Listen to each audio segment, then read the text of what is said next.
जय हिंद। एक बार फिर से आप सभी का एग्जाम गुरुजी भाई अरविंद सर यूट्यूब चैनल में तहे दिल से हार्दिक स्वागत है। देखिए, उत्तर प्रदेश पुलिस कांस्टेबल री एग्ज़ाम 2024 के लिए वॉल्यूम नंबर 2 का मॉडल पेपर नंबर 6 जो है ये स्टार्ट हो चुका है और इसमें हम मॉडल पेपर नंबर 6 के जो भी इंपॉर्टेंट क्वेश्चन है वो कंप्लीट करेंगे। इसके पहले मॉडल पेपर नंबर 5 तक कंप्लीट हो गया है। अगर आपने नहीं देखा है तो चैनल की प्लेलिस्ट में जाइए, लिखा है यूपी पुलिस कांस्टेबल री एग्ज़ाम 2024 के नाम से प्लेलिस्ट बनी हुई है, वहाँ से आप देख सकते हैं और अपने इसके पहले जितने भी मॉडल पेपर हुए हैं उन सभी के सवालों को देख सकते हैं। उस प्लेलिस्ट की लिंक जो है मैंने वीडियो के नीचे डिस्क्रिप्शन बॉक्स में दे रखी है, वहां से आप इसको जरूर देख लीजिएगा। चलिए गाइस, आज के इस इंपॉर्टेंट मॉडल पेपर की शुरुआत करते हैं। उससे पहले निवेदन है गाइस कि जहां पे लिखा है अनुक्रमांक नंबर यानी सब्सक्राइब बटन, इसको गाइस आप सब्सक्राइब जरूर कर लीजिएगा ताकि आने वाली क्लास की नोटिफिकेशन आपको मिलती रहे। क्योंकि मैंने आपको पहले भी बता रखा है कि क्लास की कोई टाइमिंग फिक्स नहीं है, कभी 7 बजे, कभी 8 बजे, कभी दिन में, जब भी मुझे टाइम मिलता है मैं आपकी क्लास करवा देता हूँ। इस वजह से चैनल सब्सक्राइब जरूर कर लीजिएगा ताकि जब भी क्लास हो नोटिफिकेशन आपको समय से मिलता रहे।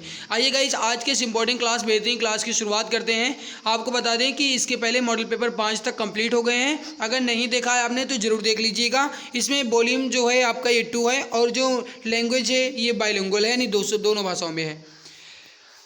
सेट नंबर 6 का पहला सवाल है आपके सामने कि मलेशिया की मुद्रा कौन सी है।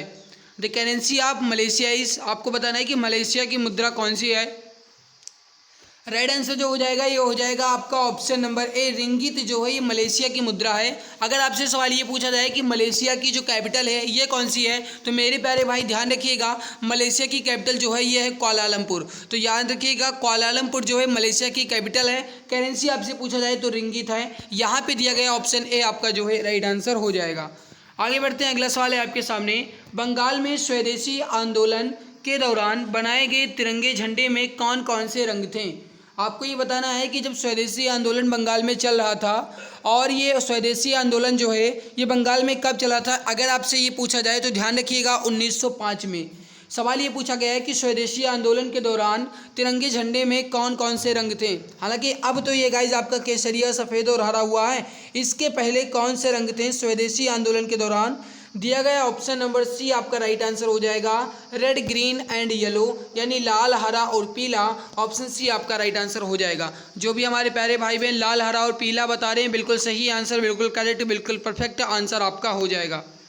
आगे बढ़ते हैं, अगला सवाल है आपके सामने। दक्षिण अफ्रीका से वापस लौटने के पश्चात महात्मा गांधी फरवरी 1916 में डैश के उद्घाटन में पहली बार सार्वजनिक रूप से आम जनता से मुखातिब हुए थे। कहने का मतलब यह है कि दक्षिण अफ्रीका से जब वापस आए थे महात्मा गांधी फरवरी 1916 में, उस समय जो उद्घाटन हुआ था उस कौन से उद्घाटन में पहली बार सार्वजनिक रूप से सभी से मुखातिब हुए थे। दिया गया option number C correct answer हो जाएगा BHU, यानी बनारस हिंदू यूनिवर्सिटी, यानी बनारस हिंदू विश्वविद्यालय। Option number C correct answer हो जाएगा। मेरे प्यारे भाई, सवाल ये पूछा जाए बनारस हिंदू विश्वविद्यालय की स्थापना किसके सहयोग से हुई थी, तो याद रखिएगा महामना मदन मोहन मालवीय। इस बात को भी आप ध्यान रखिएगा। आगे बढ़ते हैं, अगला सवाल है आपके सामने कि पुलकेशिन सेकंड किस राजवंश के सबसे अधिक प्रख्यात शासक थे। आपको बताना है कि Pulakeshin second was the most famous ruler of which density. Right answer जो हो जाएगा ये हो जाएगा चालुक्य वंश के। राइट आंसर जो हो जाएगा ये हो जाएगा फर्स्ट ऑप्शन चालुक्य वंश। तो पुलकेशिन द्वितीय जो है ये चालुक्य वंश के एक प्रख्यात शासक माने जाते थे। ऑप्शन नंबर ए आपका जो है ये राइट आंसर हो जाएगा। जो भी हमारे प्यारे भाई बहन ऑप्शन ए बता रहे हैं, बिल्कुल सही आंसर आपका हो जाएगा।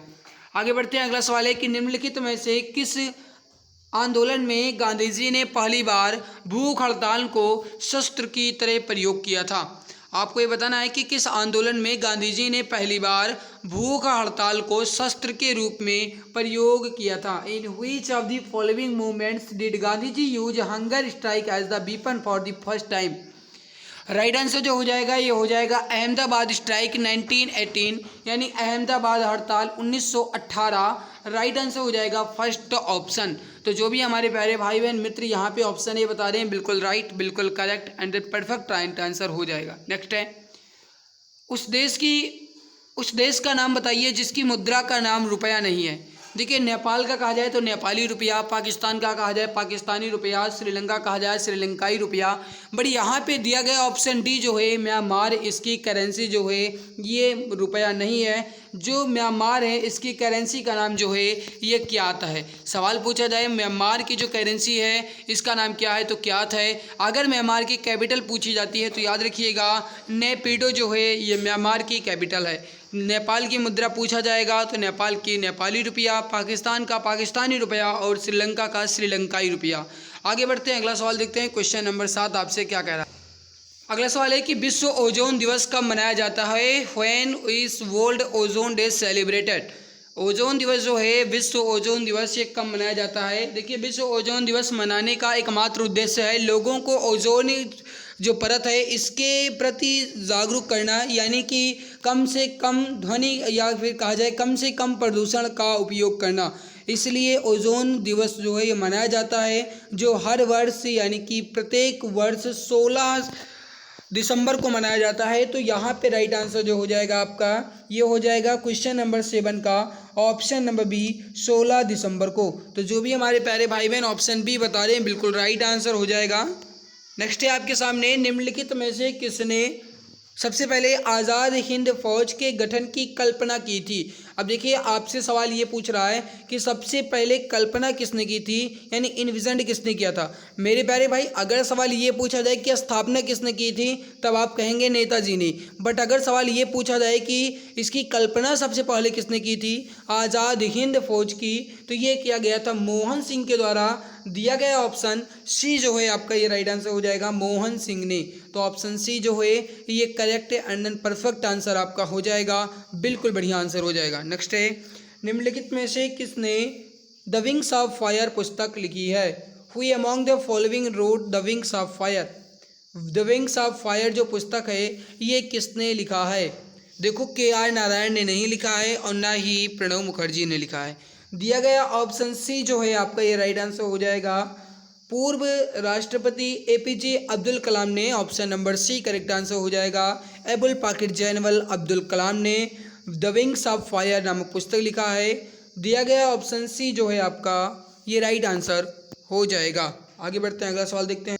नेक्स्ट इनमें से किस विकल्प के शहर स्वर्णिम चतुर्भुज में शामिल हैं। आपको बताना है कि स्वर्णिम चतुर्भुज में कौन से विकल्प शामिल हैं। अब देखो मैं एक बात आपको और बता दूं, अगर यहाँ पे आप थोड़ा सा ध्यान दो, स्वर्णिम चतुर्भुज योजना जो है किससे संबंधित है तो ये सड़क के विकास निर्माण से संबंधित है स्वर्णिम चतुर्भुज योजना।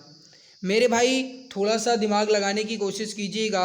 अगर सवाल ये पूछ रहा है कि स्वर्णिम चतुर्भुज योजना जो है ये किन शहरों को जोड़ता है तो ध्यान रखिएगा दिया गया ऑप्शन ए राइट होगा दिल्ली, मुंबई, चेन्नई, कोलकाता। ऑप्शन ए आपका करेक्ट आंसर हो जाएगा Delhi, Mumbai, Chennai, Kolkata. Option A right answer हो जाएगा। नेक्स्ट है आपके सामने लुम्बिनी, बोधगया, सारनाथ और कुशीनगर की यात्रा निम्नलिखित में से किस विशिष्ट रेलगाड़ी से की जा सकती है।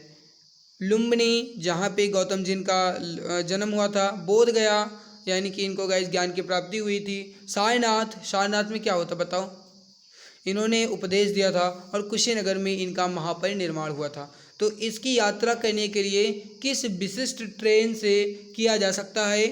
ट्रेन का नाम जो है ये है बुद्धिस्ट सर्किट टूरिस्ट ट्रेन। यहाँ पे ट्रेन लिखा है, ये एन नहीं है ट्रेन है, ठीक है, TRAIN ट्रेन है। तो बुद्धिस्ट सर्किट टूरिस्ट ट्रेन जो है इससे आप लुम्बिनी, बोधगया, सारनाथ, कुशीनगर की यात्रा आराम से कर सकते हैं। दिया गया ऑप्शन ए राइट होगा। नेक्स्ट है मेघालय की प्रमुख फसल कौन सी है। देखो अखरोट तो है नहीं, और सेब जो है ये कश्मीर के साइड से है। नारंगी जो है आपका ये भी नहीं है, नारंगी आपका हो जाता है इधर साउथ वाले साइड में।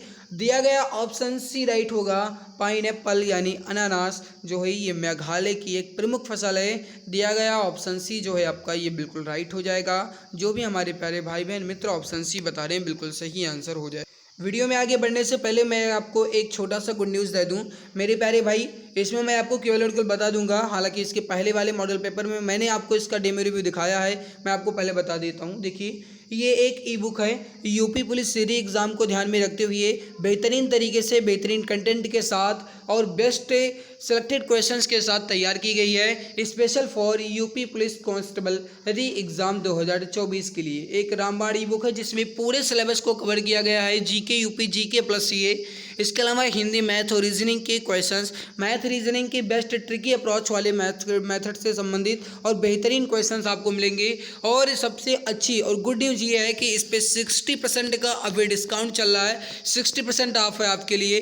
दाम इसका 99 है, लेकिन ये अभी के लिए मात्र 39 रुपये में आपको मिल रही है। तो मेरे प्यारे भाई एक बहुत अच्छी आपके लिए न्यूज़ है। अगर आप इसे आज अभी परचेज करते हैं तो आपको मात्र 39 रुपये इसके लिए पे करना पड़ेगा। अदरवाइज अगर आप बाद में इसे पे करेंगे तो आपको 99 रुपये पे करना पड़ेगा।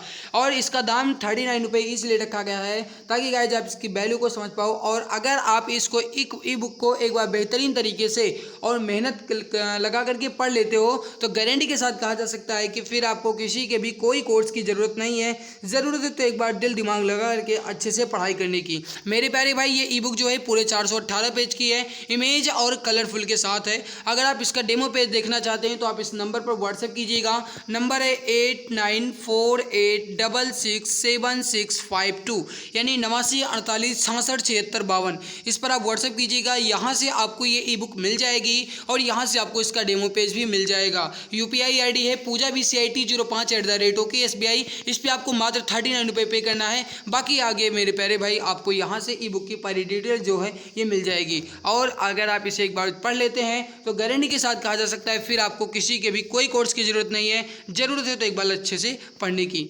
आगे बढ़ता है अगला सवाल है कि भारत में नीली क्रांति का संबंध निम्न में से किससे है। आपको बताना है कि नीली क्रांति यानी जो ब्लू रिवोल्यूशन है ये जो है किससे संबंधित है। देखिए नीली क्रांति जो है ये दुग्ध उत्पादन से नहीं है, ना ही रेशम उत्पादन से है और ना ही कृषि उत्पादन से है। राइट हो जाएगा आपका यहाँ पे, ये हो जाएगा फिशिंग यानी मत्स्य उत्पादन जो है ये आपका राइट हो जाएगा। Option number D correct answer हो जाएगा मत्स्य पालन। ऑप्शन डी आपका करेक्ट आंसर हो जाएगा। नेक्स्ट है भारत के परमाणु ऊर्जा आयोग का मुख्यालय कहाँ है। Atomic energy commission of India का जो हेड क्वार्टर है ये कहाँ पे है। भारत के परमाणु ऊर्जा आयोग का मुख्यालय कहाँ स्थित है, इसका आंसर आप बताएंगे। क्वेश्चन काफ़ी ज़्यादा इंपॉर्टेंट है आपके लिए, जल्दी जल्दी बताइए राइट आंसर यहाँ पे क्या हो जाएगा। मेरे प्यारे भाई क्वेश्चन नंबर 14 का राइट आंसर जो हो जाएगा ये हो जाएगा मुंबई में। Option number B correct answer हो जाएगा मुंबई में। ऑप्शन बी आपका परफेक्ट आंसर हो जाएगा। नेक्स्ट है टुंड्रा वनस्पति कहाँ पाई जाती है। टुंड्रा वनस्पति कहाँ पाई जाती है, क्वेश्चन नंबर 15 है। टुंड्रा वनस्पति कहाँ पाई जाती है। जो टुंड्रा वेजिटेशन है ये आपकी ऑप्शन नंबर बी हिमालयी रीजन में, हिमालय क्षेत्र में पाई जाती है। Option number B correct answer आपका हो जाएगा। अगला है कि किस अभिक्रिया द्वारा पौधे में ऑक्सीजन बाहरी वातावरण से कोशिकाओं में पहुंचाता है। आपको बताना है कि किस अभिक्रिया द्वारा पौधों में ऑक्सीजन बाहरी वातावरण से कोशिकाओं में पहुंचाता है यानी सेल में पहुंचाता है। राइट हो जाएगा विसरण द्वारा, डिफ्यूजन द्वारा। Option number B correct answer हो जाएगा विसरण के द्वारा। नेक्स्ट है ऑक्सीजन है। ऑक्सीजन क्या है, ये कोई वसा है नहीं, ये कोई कार्बोहाइड्रेट है नहीं, कोई हार्मोन है नहीं। राइट हो जाएगा आपका, ये हो जाएगा ऑप्शन नंबर सी एंजाइम है। ऑक्सीजन एक प्रकार का एंजाइम है। दिया गया ऑप्शन सी जो है आपका ये करेक्ट आंसर हो जाएगा। जो भी हमारे प्यारे भाई बहन ऑप्शन सी बता रहे हैं बिल्कुल परफेक्ट आंसर आपका हो जाएगा। अगला है कि राष्ट्रीय मानवाधिकार आयोग के अध्यक्ष की नियुक्ति के लिए गठित समिति में निम्नलिखित में से कौन शामिल नहीं है। देखिए आपसे सवाल क्या पूछ रहा है, राष्ट्रीय मानवाधिकार आयोग के अध्यक्ष की नियुक्ति के लिए गठित समिति में कौन शामिल नहीं है। सवाल अगर ये पूछा जाए आपसे कि वर्तमान में राष्ट्रीय मानवाधिकार आयोग के अध्यक्ष कौन है तो ध्यान रखिएगा न्यायमूर्ति अरुण कुमार मिश्र जो है ये वर्तमान में जो राष्ट्रीय मानवाधिकार आयोग है इसके अध्यक्ष हैं। और मेरे भाई इसकी नियुक्ति के लिए किन की सहमति ज़रूरत है तो वो है PM यानी प्राइम मिनिस्टर की, लोकसभा स्पीकर की यानी लोकसभा अध्यक्ष की, और leader of the main opposition party यानी विपक्षी दल के मुख्य नेता की। तो अगर यहाँ पे कहा जाए तो राष्ट्रपति की कोई भी ज़रूरत नहीं है। ऑप्शन नंबर ए आपका राइट आंसर हो जाएगा। नेक्स्ट है IT अधिनियम IT एक्ट 2000 के अद्यतन संस्करण क्या है। IT अधिनियम सन 2000 के अद्यतन संस्करण क्या है, इसका आंसर आपको बताना है यानी कि जो अपडेटेड वर्जन है ये इसका क्या है। क्वेश्चन नंबर 19 है। राइट आंसर हो जाएगा आपका, ये हो जाएगा IT अधिनियम 2008। Option number C correct answer हो जाएगा IT अधिनियम 2008 जो है ये सही आंसर हो जाएगा। नेक्स्ट है निम्नलिखित में से कौन दूसरा सबसे बड़ा खोज इंजन है। देखिए अगर आपसे सवाल ये पूछा जाए आपसे कि सबसे बड़ा खोज इंजन कौन सा है? तो आप कहेंगे गूगल। गूगल जो है सबसे बड़ा खोज इंजन है। जो कुछ भी आपको सर्च करना होता है आप सबसे पहले गूगल पे ही सर्च करते हैं, और उसके बाद जो दूसरा बड़ा खोज इंजन है वो है यूट्यूब। तो यूट्यूब जो है आपका ये दूसरा बड़ा खोज इंजन है। दिया गया ऑप्शन ए राइट होगा। अगर ये पूछा जाए कि सबसे बड़ा खोज इंजन कौन सा है तब आप गूगल कहते, बट अगर ये पूछा जा रहा है कि दूसरा सबसे बड़ा खोज इंजन कौन सा है तब आप यूट्यूब कहेंगे। तीसरा बड़ा खोज इंजन आपसे अगर ये पूछा जाएगा मेरे भाई तो आप याहू कह सकते हैं, क्रोम कह सकते हैं, इसके अलावा अगर जो मोजिला फॉक्स है ये भी कह सकते हैं। आगे बढ़ते हैं, अगला सवाल देखते हैं। क्वेश्चन नंबर 21 है आपके सामने कि निम्नलिखित में से कौन सा द्विपक्षीय सैन्य अभ्यास भारत और सिंगापुर के बीच आयोजित किया गया? आपको बताना है कि इसमें से कौन सा द्विपक्षीय सैन्य अभ्यास भारत और सिंगापुर के बीच आयोजित किया गया। क्वेश्चन नंबर 21 दिया गया ऑप्शन बी राइट हो जाएगा, SIMBEX. Option B correct answer हो जाएगा। सिम्बैक्स जो है ये भारत और सिंगापुर के बीच आयोजित किया गया। ऑप्शन बी करेक्ट आंसर आपका हो जाएगा। नेक्स्ट है आपके सामने, कौन सा राज्य कन्याश्री प्रकल्प के तहत 13 से 18 वर्ष की अविवाहित लड़की जो किसी भी मान्यता प्राप्त स्कूल से 8वीं, 9वीं, 11वीं, 12वीं कक्षा में पढ़ती है उसे 750 रुपये की वार्षिक छात्रवृत्ति प्रदान करने की योजना है? बताइए राइट आंसर क्या हो जाएगा। क्वेश्चन नंबर 22 है। अब पहले तो एक बात आप ध्यान रखिएगा, सवाल पहले आपसे ये भी पूछा जा सकता है कि कन्याश्री प्रकल्प योजना जो है कितने वर्ष के बीच अविवाहित लड़कियों के लिए है? तो 13 वर्ष से 18 वर्ष के बीच। इस योजना का जो संबंध है ये किससे है? तो 13 वर्ष से 18 वर्ष के बीच जो अविवाहित लड़कियां हैं वो, और जो किसी भी मान्यता प्राप्त स्कूल से, चाहे वो कक्षा 8वीं में पढ़ रही हूँ, 9वीं में पढ़ रही हूँ, 11वीं में पढ़ रही हूँ या 12वीं में पढ़ रही हूँ, तो उन्हें 750 रुपये की वार्षिक स्कॉलरशिप दी जाएगी। ये जो है ये कन्याश्री प्रकल्प योजना की जो उद्देश्य है। अगर पूछा जाए ये कहाँ पे चली है या कहाँ की योजना है तो राइट हो जाएगा वेस्ट बंगाल की, पश्चिम बंगाल की। Option number B right answer हो जाएगा, पश्चिम बंगाल। नेक्स्ट है, उत्तर प्रदेश सरकार ने अयोध्या हवाई अड्डे का नाम क्या रखा है? उत्तर प्रदेश सरकार ने अयोध्या हवाई अड्डे का नया नाम क्या रखा है? इसका आंसर आपको बताना है। बताइए सही आंसर यहाँ पे क्या हो जाएगा। क्वेश्चन नंबर 23 है, फटाफट बताइए सही आंसर यहाँ पे क्या हो जाएगा।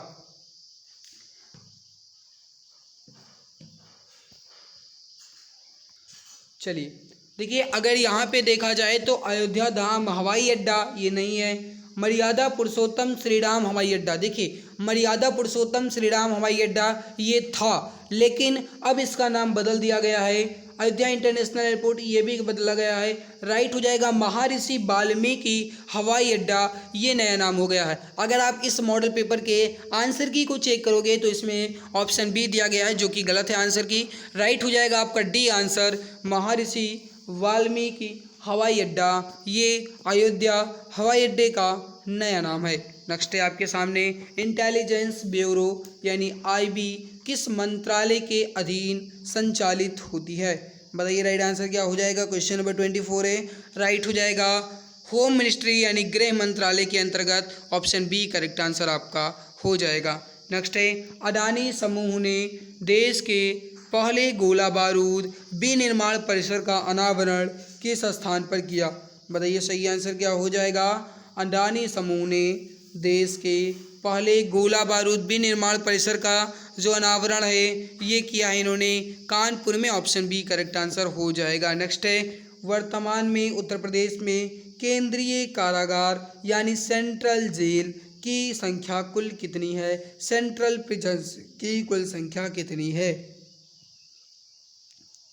अगर सवाल ये पूछा जाए आपसे कि किस राज्य की सरकार ने जेलों का नाम बदल करके सुधार गृह कर दिया है या कारागारों का नाम बदल करके सुधार गृह कर दिया है, तो वो किया गया है उत्तर प्रदेश सरकार के द्वारा उत्तर प्रदेश के कारागार का नाम।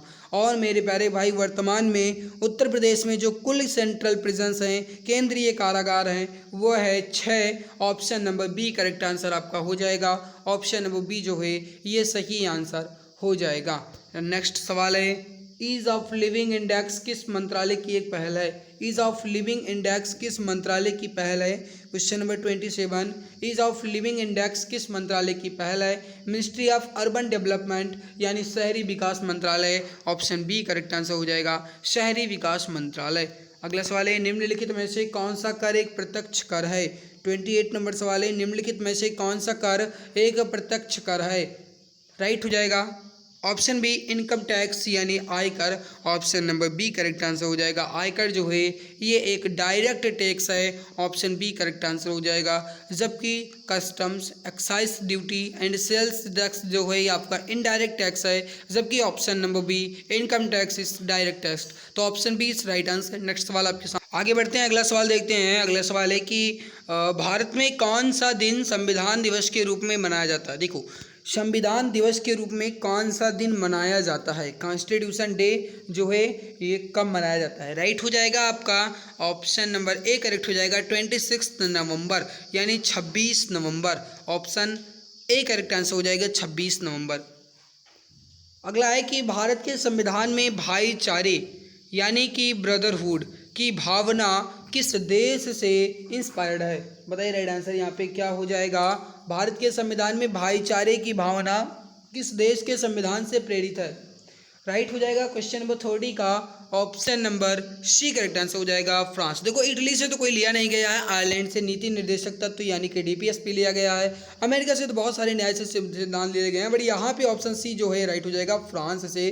जो भाईचारे हैं या बंधुत्व जो है ये फ्रांस से लिया गया है, ऑप्शन सी राइट हो जाएगा। नेक्स्ट है, अनुच्छेद 370 के मुख्य मसौदाकार कौन थे। अनुच्छेद 370 के मुख्य मसौदाकार कौन थे, क्वेश्चन नंबर 31 है। बताइए राइट आंसर यहाँ पे क्या हो जाएगा। सही आंसर हो जाएगा N Gopalaswami Ayyangar. Option number C correct answer हो जाएगा। एन गोपाल स्वामी अयंगर जो हैं ये भारतीय जो संविधान है आर्टिकल नंबर 370 इसके मुख्य मसौदाकार थे यानी कि मेन ड्राफ्टर थे। ऑप्शन नंबर सी आपका जो है ये करेक्ट आंसर हो जाएगा। आगे बढ़ते हैं, अगला सवाल है कि भारत के पश्चिम में कौन सा समुद्र स्थित है। आपको बताना है कि which sea is situated to the west of India. Bharat के पश्चिम में कौन सा समुद्र स्थित है। देखिए गाइस, थोड़ा सा आवाज़ को मैनेज कीजिएगा यानी वॉइस को मैनेज कीजिएगा, फ़ैन चल रहा है और हो सकता है कि आप तक आवाज़ हमारी क्लियर ना जा रही हो, तो मेरे प्यारे भाई मैनेज करने की कोशिश कीजिएगा क्योंकि गर्मी बहुत ज़्यादा है, इस वजह से फ़ैन चलाना ज़रूरी है। तो बताइए पहले राइट आंसर यहाँ पे क्या होगा। 32 नंबर सवाल।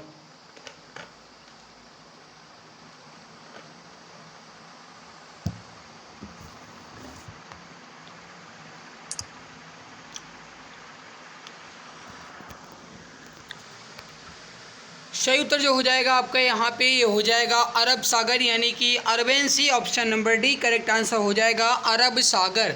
अगला है कि प्रसिद्ध संस्कृत नाटक स्वप्नवास वध्यतम किसने लिखा है। आपको बताना है कि स्वप्नवास वध्यतम जो है ये किसकी रचना है या किसके नाटक हैं। 33 नंबर सवाल। बताइए राइट आंसर क्या हो जाएगा। ऑप्शन डी राइट हो जाएगा, भास की रचना है। ऑप्शन डी करेक्ट आंसर हो जाएगा भास। ऑप्शन डी करेक्ट आंसर आपका हो जाएगा। नेक्स्ट है आपके सामने सवाल है कि भारत द्वारा अपनाया गया जीएसटी का दोहरा मॉडल किस देश से लिया गया है। भारत द्वारा अपनाया गया जीएसटी का दोहरा मॉडल किस देश से लिया गया। देखो, अगर सवाल ये पूछा जाए कि विश्व में सबसे पहले जीएसटी जो है ये कहाँ पे लगी थी, तो वो फ्रांस में लगी थी। लेकिन सवाल ये पूछा जाए कि भारत द्वारा अपनाया गया जीएसटी का मॉडल किस देश से लिया गया है, तो ये हो जाएगा आपका कनाडा से। ऑप्शन नंबर ए राइट हो जाएगा कनाडा। देखिए, कनाडा से जीएसटी का जो दोहरा मॉडल है ये लिया गया है, डुअल मॉडल ऑफ जीएसटी जो है ये लिया गया है। ऑप्शन नंबर ए। अगला है कि सत्य शोधक समाज की स्थापना किसने की थी। आपको बताना है कि सत्य शोधक समाज की स्थापना किसने की थी। राइट हो जाएगा आपका ये हो जाएगा ज्योतिबा फूले ने। Option number A correct answer हो जाएगा ज्योतिबा फूले ने। Option number A correct answer हो जाएगा। देखिए, ज्योतिबा फूले एंड उनकी वाइफ सावित्रीबाई फूले इनने मिलकर के सत्य शोधक समाज की स्थापना की थी। राइट उत्तर जो हो जाएगा ये हो जाएगा ऑप्शन नंबर ए। अगला है कि भारत के संविधान के डैश में समान नागरिक संहिता के प्रावधानों का उल्लेख है, यानी कि भारत के संविधान के किस भाग में समान नागरिक संहिता के प्रावधानों का उल्लेख किया गया है। भारत के संविधान में समान नागरिक संहिता यानी कि यूनिफॉर्म सिविल कोड ये जो है ये किस भाग में उल्लिखित है। भाग नंबर 4 में। ऑप्शन बी राइट हो जाएगा भाग 4 में। किस अनुच्छेद के अनुसार वैध कारणों के आधार पर राज्यों में राष्ट्रपति शासन लागू किया जा सकता है। किस अनुच्छेद के अनुसार वैध कारणों के आधार पर राज्यों में राष्ट्रपति शासन लागू किया जा सकता है? Option number A 356। Option A correct answer आपका हो जाए। अगला सवाल है जो कि जीके का लास्ट क्वेश्चन है। सवाल है कि जलीकट्टू क्या है? जलीकट्टू एक टैग खेल है, सांड को वश में करने का एक लोकप्रिय खेल है, एक प्रकार की मिठाई, एक प्रकार की जेली। राइट जो हो जाएगा ये हो जाएगा सांड को वश में करने का एक प्रकार का एक लोकप्रिय खेल है Jallikattu. Option number B correct answer हो जाएगा। अब मेरे प्यारे भाई हम स्टार्ट कर रहे हैं क्वेश्चन नंबर 39 जो कि आपका हिंदी है। लेकिन उससे पहले वही एक छोटा सा निवेदन है कि अगर आप अभी तक इस वीडियो को लाइक नहीं किए हैं तो एक बार जो भी मित्र वीडियो को लाइक नहीं किए हैं लाइक ज़रूर कर देंगे, और जो भी हमारे प्यारे भाई बहन चैनल पे पहली बार आए हैं वह सब्सक्राइब जरूर कर लेंगे ताकि आने वाली वीडियोज़ की नोटिफिकेशन आपको समय से मिला करे। देखिए क्वेश्चन नंबर 39 है हिंदी में, गरल का विलोम शब्द क्या है? गरल का विलोम शब्द क्या है? इसका आंसर आपको बताना है क्वेश्चन नंबर 39। सवाल क्या कह रहा है कि गरल का विलोम शब्द क्या है, यानी गरल का विपरीत आपसे पूछ रहा है। राइट आंसर जो हो जाएगा ये हो जाएगा सुधा। ऑप्शन सी करेक्ट आंसर हो जाएगा।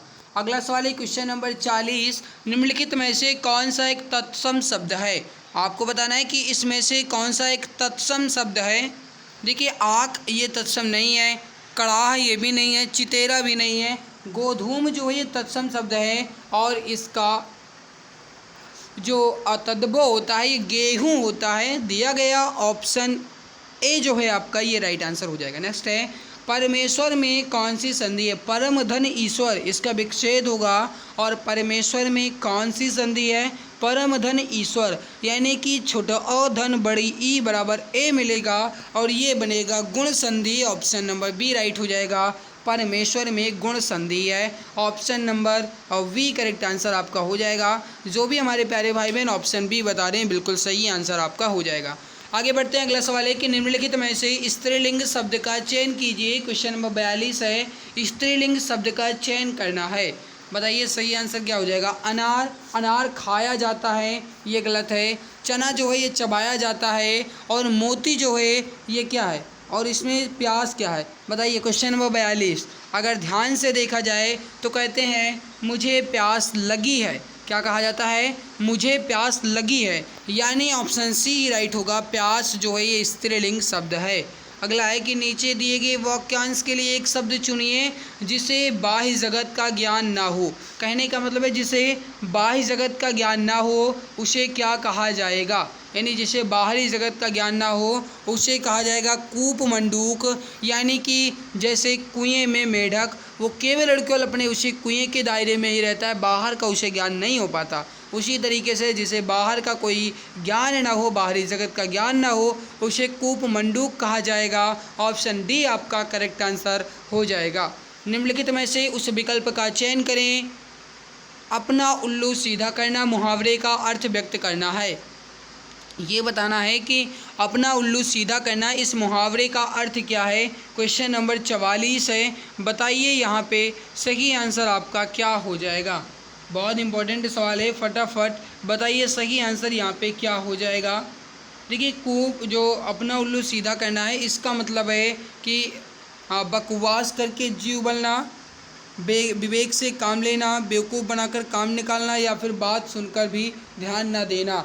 तो देखो जो अपना उल्लू सीधा करना है इसका मतलब है कि अपना स्वार्थ सिद्ध करना, यानी कि अगर कहा जाए तो बेवकूफ़ बना करके काम निकालना, या फिर कहा जाए विवेक से काम लेना। तो यहाँ पे राइट हो जाएगा आपका बेवकूफ़ बनाकर काम निकालना, यानी ऑप्शन सी करेक्ट आंसर हो जाएगा। क्वेश्चन नंबर 45 की शोभा से रोटी नहीं खाई गई इस वाक्य में कौन सा वाच्य है? शोभा से रोटी नहीं खाई गई इसमें कौन सा वाच्य है?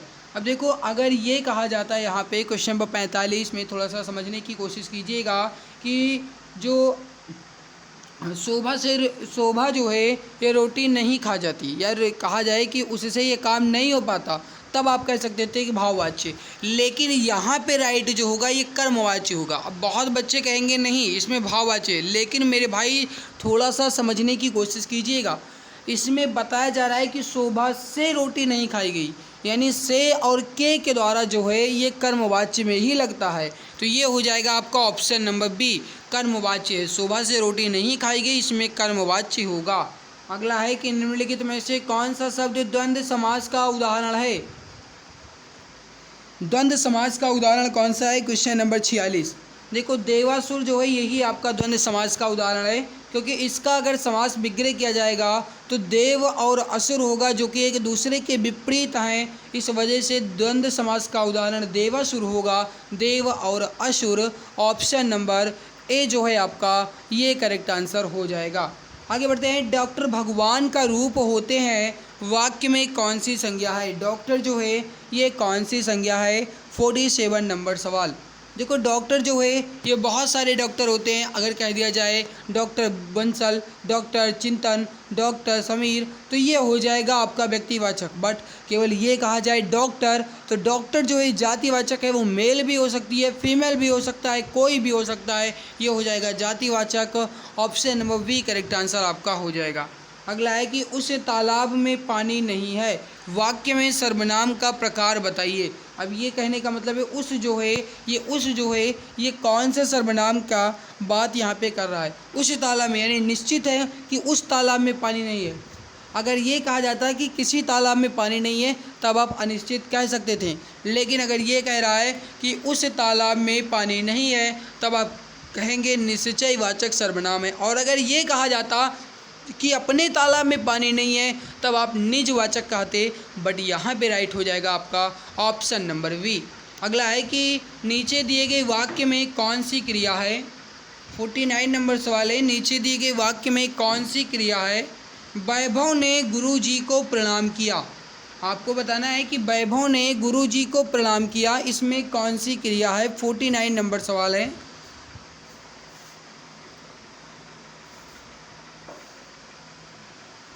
वैभव ने गुरुजी को प्रणाम किया। अब देखो अगर सवाल ये कहा था कि गुरुजी ने वैभव से कॉपी लिखवाया, अगर ये कहा था गुरुजी ने वैभव से कॉपी लिखवाया, तब आप कह सकते थे प्रेरणार्थक है। लेकिन यहाँ पे प्रेरणा देकर के काम नहीं किया जा रहा है। अगर कोई सहायता करी, यानी कि अगर कोई सहायक क्रिया इसमें लगी होती तो वो हो जाता आपका हेल्पिंग वर्ब, यानी सहायक क्रिया। इसमें जो है ये दो कर्म है, द्विकर्मक है, प्रणाम और किया, यानी ऑप्शन नंबर डी राइट हो जाएगा। प्रणाम किया, ऑप्शन नंबर डी जो है द्विकर्मक, ये आपका राइट आंसर हो जाएगा। अगला है कि सौरभ जरा सी बात पर बिगड़ गया, इस वाक्य में विशेषण का कौन सा प्रकार है? आपको बताना है कि सौरभ जो है ये जरा सी बात पर बिगड़ गया, इस वाक्य में कौन सा विशेषण? ये जरा सी जो है ये किस प्रकार के विशेषण का बात कर रहा है या किस प्रकार के विशेषण का उल्लेख कर रहा है? देखो इसमें कोई गुण की बात तो की नहीं जा रही है, मतलब गुणवाचक तो कदापि नहीं होगा और ना ही सर्वनामिक होगा, क्योंकि इसमें सर्वनाम की बात नहीं की जा रही है।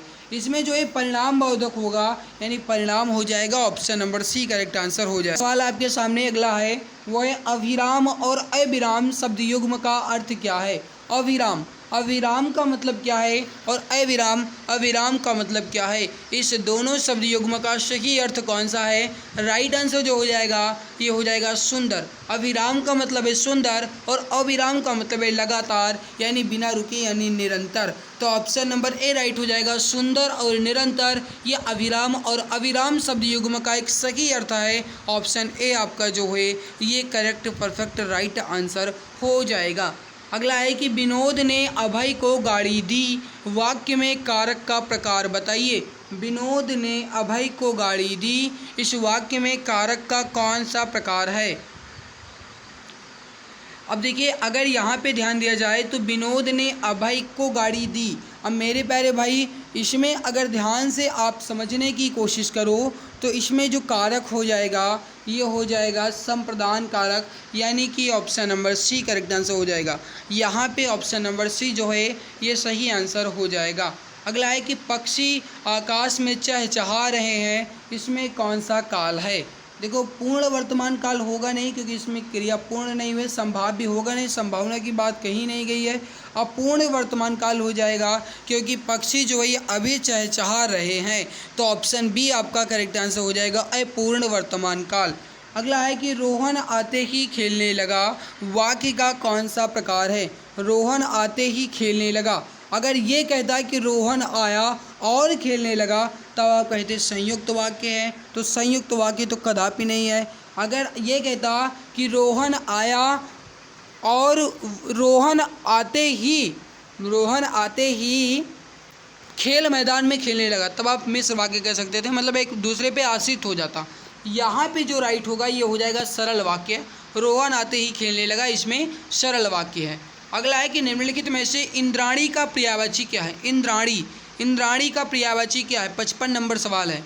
राइट जो हो जाएगा ये हो जाएगा पोलोमी। पोलोमी जो है ये इंद्राणी का पर्यायवाची है, ऑप्शन बी करेक्ट आंसर हो जाएगा।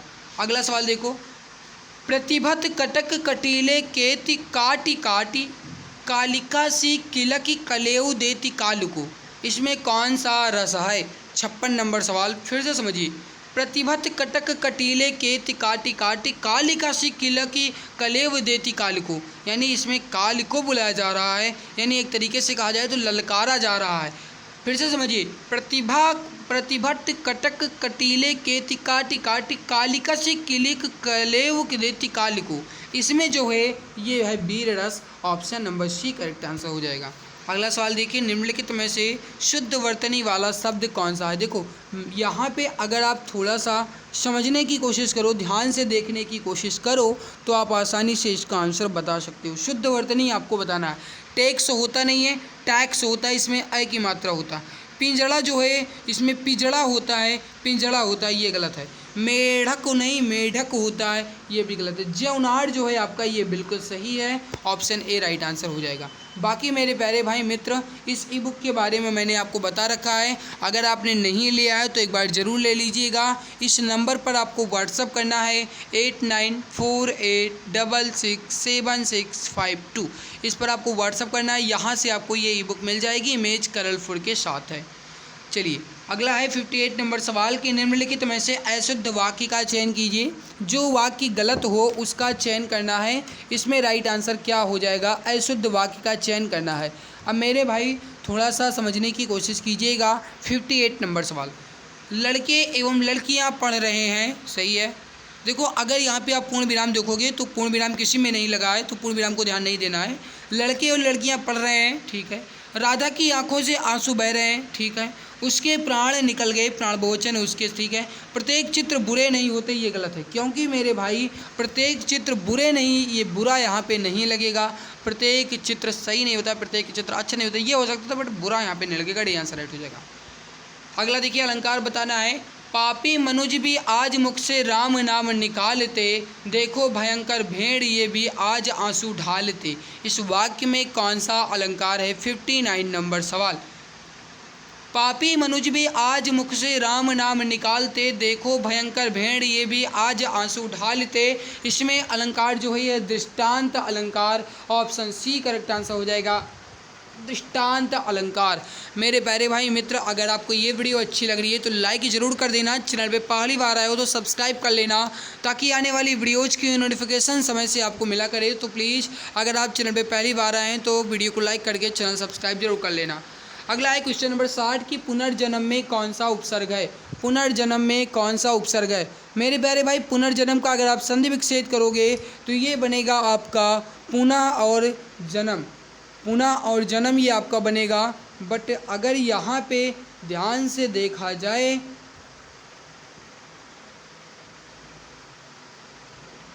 तो उपसर्ग पूछ रहा है, तो इसमें आपका पुनर् नीचे र में हलंत वाला होना चाहिए, तब भी आंसर राइट होगा। अगला है चिकनाहट में प्रयुक्त प्रत्यय कौन सा। चिकनाहट में कौन सा प्रत्यय है। देखिए चिकना में अगर आप आहट प्रत्यय जोड़ देंगे तो ये हो जाएगा चिकनाहट, डी आंसर राइट आंसर हो जाएगा। 61 का option number D correct answer आपका हो जाएगा। अगला है कि निम्नलिखित में से कौन सा एक वचन बहुवचन शब्द युग्म सही नहीं है।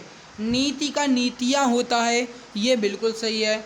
गरीब गरीबों, अबला अबलाएँ, घोड़ा घोड़े, ठीक है। गरीब का जो है ये गरीबों नहीं होता है, ये आपका द्वितीयक हो जाएगा, गलत है। गरीब का जो है ये गरीबों नहीं होता है, गरीब का गरीबों नहीं होता है, बी आंसर गलत है। अगला है दिए गए वाक्य में किस विराम चिन्ह का प्रयोग नहीं किया गया है। जीवन में उतार चढ़ाव तो आते ही रहते हैं, जीवन में उतार चढ़ाव तो आते ही रहते हैं, इसमें कौन से विराम चिन्ह का प्रयोग नहीं किया गया है। देखो यहाँ पे अगर आप ध्यान दो तो दो विपरीत शब्द को एक साथ लिखा गया है, उतार और चढ़ाव। इस उतार चढ़ाव के बीच में योजक चिन्ह होना चाहिए था, उतार चढ़ाव के बीच में योजक चिन्ह का प्रयोग होना चाहिए था। तो योजक चिन्ह जो है ये आपका होता है option number C correct answer हो जाएगा। अंबर का अनेकार्थी शब्द कौन सा है? अंबर का अनेकार्थी शब्द कौन सा है? 64 नंबर सवाल है। राइट हो जाएगा यहाँ पे ऑप्शन नंबर सी अमृत। ऑप्शन सी करेक्ट आंसर आपका हो जाएगा। अगला सवाल है आपके सामने 65 नंबर है कि जो सुमिरत सिद्ध होई गणनायक करिबर बदन करहूँ अनुग्रह सोई बुद्धि राशि शुभ गुण सदन। इसमें आपको बताना है कि कौन सा छंद है। 65 नंबर सवाल कौन सा छंद है? अब देखो अगर आप मात्रा लगाओ तो इसमें 2 1 1 1 1 1 1 2 1 यानी 2 1 3 4 5 6 7 8 9 10 11 यानी 11 हो गया। और दूसरे में देख लीजिए 1 2 3 4 5 6 7 8 9 10 11 12 13 यानी 11 13। और फिर देख लीजिए नीचे वाले में करहूँ में 1 2 3 4 5 6 7 8 9 10 11। और फिर इसमें देख लीजिए 1 2 3 4 5 6 7 8 9 10 11 12 13 यानी कि इसमें आपका 11 इसमें 13। तो 11 13 11 13 जो है ये सोरठा में होता है। बी आंसर राइट हो जाएगा। अगर 13 11 13 11 होता तो ये उल्टा होता है दोहा का, तो ये दोहा हो जाता। लेकिन 11 13 आपका सोरठा हो जाएगा। वी आंसर आपका राइट आंसर हो जाएगा। नरेश मेहता को किस वर्ष ज्ञानपीठ पुरस्कार से सम्मानित किया गया था? नरेश मेहता को किस वर्ष ज्ञानपीठ पुरस्कार दिया गया था? 66 नंबर सवाल का राइट आंसर हो जाएगा 1992 यानी 1992 में। Option number C correct answer आपका हो जाएगा। अगला सवाल है क्वेश्चन नंबर 67 आलोक पर्व निबंध इनमें से किस लेखक द्वारा लिखा गया है? 67 नंबर सवाल है आलोक पर्व निबंध जो है ये किस लेखक द्वारा लिखा गया है? सही उत्तर हो जाएगा हजारी प्रसाद द्विवेदी द्वारा। Option number B correct answer हो जाएगा हजारी प्रसाद द्विवेदी द्वारा। अगला है कि चिता के फूल कहानी के लेखक कौन है? चिता के फूल कहानी के लेखक कौन है? 68 नंबर सवाल चिता के फूल कहानी के लेखक कौन है? सही आंसर जो हो जाएगा आपका ये हो जाएगा Ram Vriksh Benipuri. Option number A correct answer हो जाएगा राम वृक्ष बैनीपुरी। 69 नंबर सवाल है कि ठ का उच्चारण स्थान कौन सा है? ठ का उच्चारण स्थान कौन सा है? 69 नंबर सवाल है। राइट आंसर हो जाएगा आपका ये हो जाएगा ऑप्शन नंबर सी मूर्धन्य, क्योंकि ये ट वर्ग में आता है। तो option number C correct answer हो जाएगा। क्वेश्चन नंबर 70 है कि निम्नलिखित में से कौन सा एक स्पर्श व्यंजन है? स्पर्श व्यंजन कौन सा है आपको ये बताना है। क्वेश्चन नंबर 70 अगर कहा जाए स्पर्श व्यंजनों की संख्या कितनी है तो मेरे भाई आप जानते हैं कुल मिलाकर के 25 है। इसमें से एक स्पर्श व्यंजन जो है आपका ये जा हो जाएगा। ऑप्शन ए करेक्ट आंसर हो जाएगा। क्वेश्चन नंबर 71 से 75 तक गद्यांश दिया गया है। तो मेरे भाई मैं गद्यांश को एक बार पढ़ लेता हूँ, क्योंकि कल के वीडियो में कमेंट्स आए थे कि गद्यांश जरूर करवा देना। तो गद्यांश में एक बार सरसरी नज़र से पढ़ देता हूँ, उसके बाद इसको भी हल करवा दे रहा हूँ। गद्यांश पढ़ते हैं। ये सर्वविदित है कि मातृभाषा में शिक्षा प्राप्त करना अत्यंत सहज एवं सुगम होता है। अपनी मातृभाषा में विद्यार्थी किसी भी विषय को सरलता से समझ लेता है, जबकि अन्य भाषा में उसे कठिनाई का सामना करना पड़ता है। विश्व भर के शिक्षाविदों ने मातृभाषा में शिक्षा प्रदान किए जाने को महत्व दिया है। विश्व स्वास्थ्य संगठन की एक रिपोर्ट के अनुसार अपनी मातृभाषा में चिकित्सा की पढ़ाई करवाने वाले देशों में चिकित्सा एवं स्वास्थ्य व्यवस्था अन्य देशों से अच्छी स्थिति में है। चीन, रूस, जर्मनी, फ्रांस एवं जापान सहित अन्य देश अपनी मातृभाषा में शिक्षा प्रदान कर रहे हैं। सर्वविदित है कि ये देश लगभग प्रत्येक क्षेत्र में अग्रणी है। इन देशों में अपनी मातृभाषा में शिक्षा प्रदान करके ही उन्नति प्राप्त की है। यदि स्वतंत्रता के पश्चात भारत में भी मातृभाषा में चिकित्सा एवं तकनीकी शिक्षा प्रदान की जाती तो आज हम भी उन्नति के शिखर पर होते। उल्लेखनीय है कि नई शिक्षा नीति के अंतर्गत भारतीय भाषाओं को प्रोत्साहित किया जा रहा है। प्रधानमंत्री नरेंद्र मोदी का कहना है कि हिंदी में चिकित्सा की पढ़ाई प्रारंभ होने से देश में बड़ा सकारात्मक परिवर्तन आएगा। लाखों छात्र अपनी भाषा में अध्ययन कर सकेंगे तथा उनके लिए कई नए अवसर के द्वार भी खुलेंगे। निस्संदेह ग्रामीण परिवेश एवं मध्यम वर्ग के हिंदी माध्यम में पढ़ने वाले विद्यार्थियों के लिए चिकित्सा एवं तकनीकी पढ़ाई सुगम हो जाएगी, क्योंकि उन्हें चिकित्सा विज्ञान की पुस्तकों में अंग्रेजी भाषा के कठिन शब्द समझने में कठिनाई होती है। चिकित्सा एवं इंजीनियरिंग की शिक्षा के पश्चात विज्ञान, वाणिज्य एवं न्याय की शिक्षा भी मातृभाषा में होनी चाहिए। न्यायिक क्षेत्र में सारे कार्य भी मातृभाषा में होने चाहिए। न्यायिक मामले की कार्यवाही भी मातृभाषा में होनी चाहिए। प्रायः न्यायालयों का सारा कार्य अंग्रेजी में होता है। लोगों को पता नहीं होता कि अधिवक्ता न्यायाधीश से क्या कह रहा है और क्या नहीं, उसे कार्यवाही की कोई जानकारी नहीं होती। अपनी मातृभाषा में न्यायिक कार्य होने से लोगों को आसानी हो जाएगी। कुछ लोग हिंदी में चिकित्सा एवं तकनीकी की पढ़ाई का विरोध कर रहे हैं। उनका कहना है कि छात्रों को हिंदी में पुस्तकें उपलब्ध नहीं होंगी। वास्तव में यही वह लोग हैं जो अंग्रेजी का वर्चस्व स्थापित करने के पक्ष में हैं।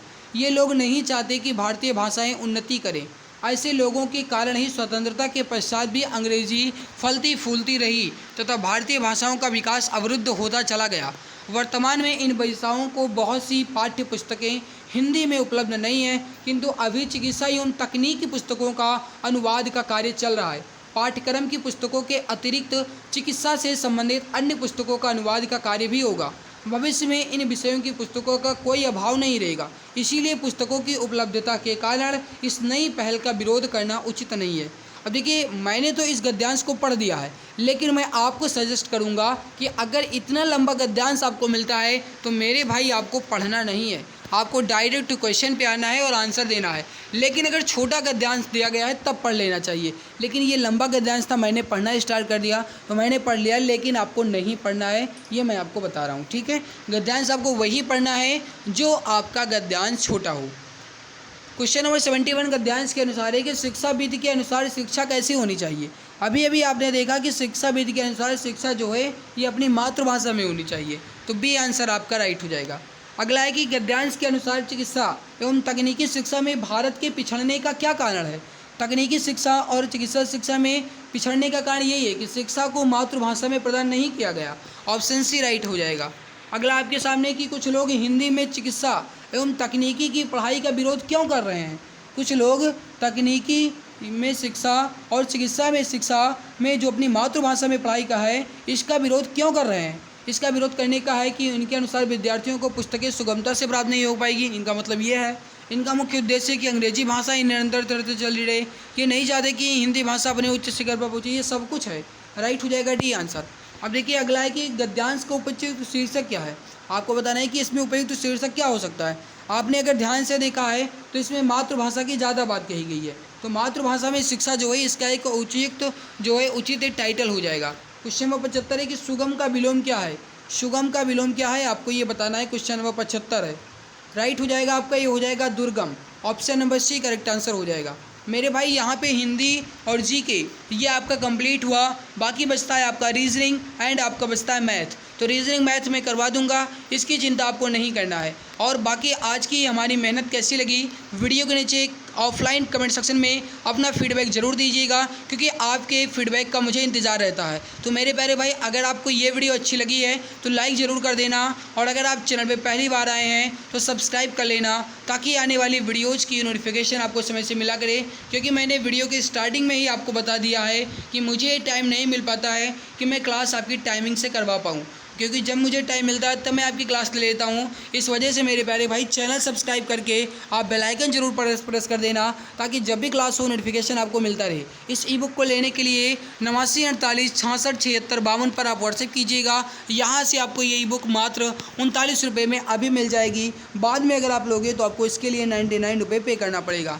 मेरे प्यारे भाई, आज की इस बेहतरीन लाजवाब क्लास में जिंदा ही, आज की इस बेहतरीन वीडियो से जिंदा ही मिलते हैं इसके बाद एक और नई वीडियो में। तब तक के लिए खुश रहिए, मुस्कुराते रहिए। PDF टेलीग्राम पे आपको मिल जाएगी। जय हिंद, जय भारत, वंदे मातरम।